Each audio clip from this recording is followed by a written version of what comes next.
Seattle police are still searching for a suspect in the violent assault on a 77-year-old man in Seattle last month. King County prosecutors have charged 29-year-old Ahmed Osman with assault in the second degree and issued a warrant for his arrest. Today, prosecutors charged the second suspect, Jashawn Elion, with assault in the second degree. Now, they might never have been able to identify these two if not for Seattle's real-time crime center camera at 3rd and Pine. Police say the video shows Osman and Elion beating the victim in an unprovoked attack. He was left with a broken arm and knee and is still hospitalized weeks later. Well, critics of Seattle surveillance cameras contend they allow federal law enforcement agencies to target vulnerable communities, including immigrants. However, First Assistant U.S. Attorney Neil Floyd says that is not the case. Well, first, thank you for being here to talk with us about this today. This surveillance video triggered me like it did a lot of people. I was very upset to see this innocent 77-year-old man get attacked. What are your thoughts seeing that video about the state of safety in Seattle and surveillance cameras?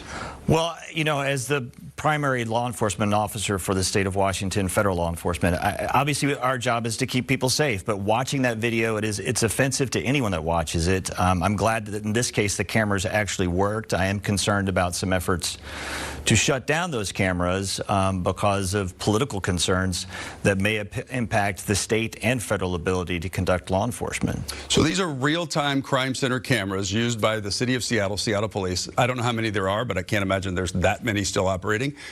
Do your attorneys and your law enforcement partners have access to that? If given access, yes. There's been some, in fact, the University of Washington did a study, and other people have done studies to try and determine whether or not those cameras have been used for immigration enforcement purposes. And to my knowledge, that's never been the case, and we have no intention of doing that.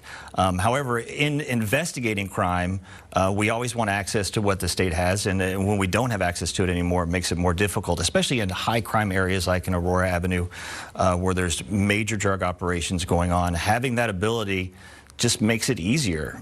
Mayor Katie Wilson has said something I strongly disagree with. She keeps saying that it's been proven that surveillance cameras don't stop crime.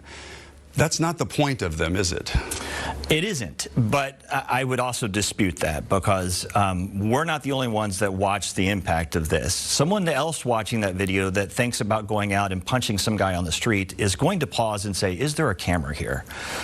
So I think it does have a deterrent effect, but more importantly, the ultimate criminal conviction and putting those people behind bars that commit the crimes certainly has a deterrent effect. And if we don't have the access to the video images, we can't catch them.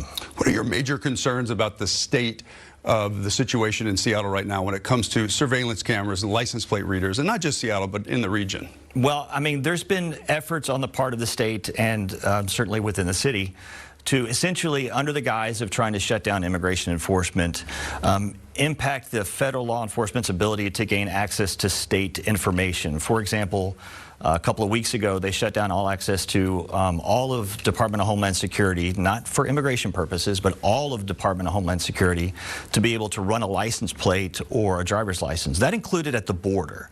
So for a period of time, we weren't able to check and see someone crossing the border, whether or not the car was registered to them, whether there was any warrants. We have officers come up behind a vehicle before they encounter the person.